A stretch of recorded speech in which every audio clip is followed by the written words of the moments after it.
Hi, this is Sarah Beth with Pinchile, and today we're going to unbox a very limited edition. This is the Maiora Capri Alpha limited edition fountain pen.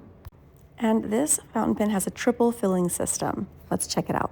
The packaging is really nice. Their box is very sturdy.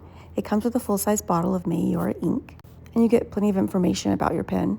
And this Capri resin is really beautiful. It's a really vivid blue.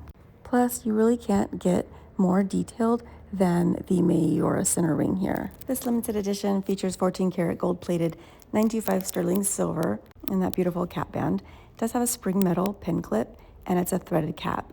It's fitted with a 14 karat gold plated stainless steel Jovo nib. You can get a good look at that here. Now let's take a look at this triple filling system.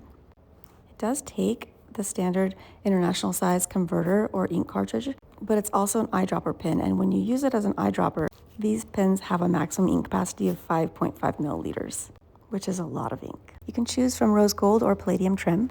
Rose gold is limited to 38 pieces, and the palladium trim pens are limited to 58 pieces, both paired with that really stunning Capri resin. This is a beautiful limited edition. Hope you enjoyed getting a good look at it here in today's unboxing. Don't forget to like and subscribe and shop your Capri pens at pinchile.com.